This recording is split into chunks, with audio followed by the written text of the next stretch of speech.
আজ এতদিন পর দিদির সাথে কোথায় বেরোলাম আর সারাদিন কি কি করলাম, তো ভিডিওটা স্কিপ না করে দেখতে থাকো। Hey guys, good morning. আমি কে আশা করি তোমরা সবাই ভালো আছো আর আমিও অনেক ভালো আছি। রোজকার মতো জিম থেকে বাড়ি এসে তাড়াতাড়ি করে স্নানটা সেরে নিলাম। আর আজকে সকালে ভাতই খেয়ে নিয়েছি, কারণ সারাটা দিন বাড়ির বাইরে থাকবো, অনেক লেট হয়ে গিয়েছিল। তাই তাড়াতাড়ি করে রেডি হয়ে আমি আর দিদি বেরিয়ে পড়েছি। আর রাস্তায় হোক বা বাইরে, আমার তো পাগলামি করতেই হবে, তাই না? এরপর দুজনে গল্প করতে করতে মোড়ে এসে দেখছি একটাও টোটো নেই। অনেকক্ষণ দাঁড়িয়ে থাকার পর যখন টোটো পাচ্ছিলাম না, তখন ঠিক দিদির মুখটা এমন হয়ে গিয়েছিল। গত অনেকক্ষণ পর আমরা কোনো মতে একটা টোটো পেয়েছি। আচ্ছা, এবার তাহলে বলি আমরা টোটো করে কোথায় যাচ্ছি। আমরা লেক টাউনে সানরাইজ ক্লাবের পাশে একটা পার্লারে গিয়েছিলাম। তোমরা পজ করে ব্যানারটা দেখে নিও। তোমরা যারা শিলিগুড়িতে থাকো তারা চাইলে অবশ্যই ভিজিট করতে পারো, খুবই ভালো সার্ভিস দেওয়া হয়। এসে নিয়ে রেণুকা দিদির সাথে দেখা হলো, আর অনেকদিন পর দেখা করে সত্যি খুব ভালো লাগলো।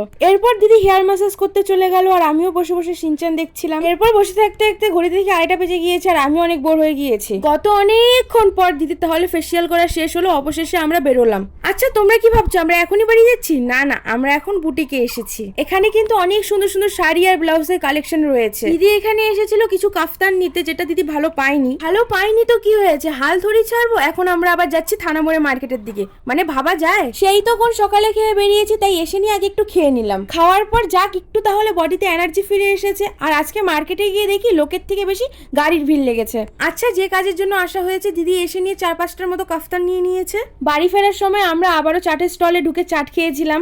এবার তাহলে আমরা বাড়ি যাই। আজকের ভিডিওটা এই পর্যন্তই থাকলো। তোমাদের কেমন লাগলো অবশ্যই জানিও। আরো এমন নতুন নতুন মিনি ব্লগের জন্য আমার চ্যানেলটিকে সাবস্ক্রাইব করে দিও। আজকের জন্য টাটা, বাই।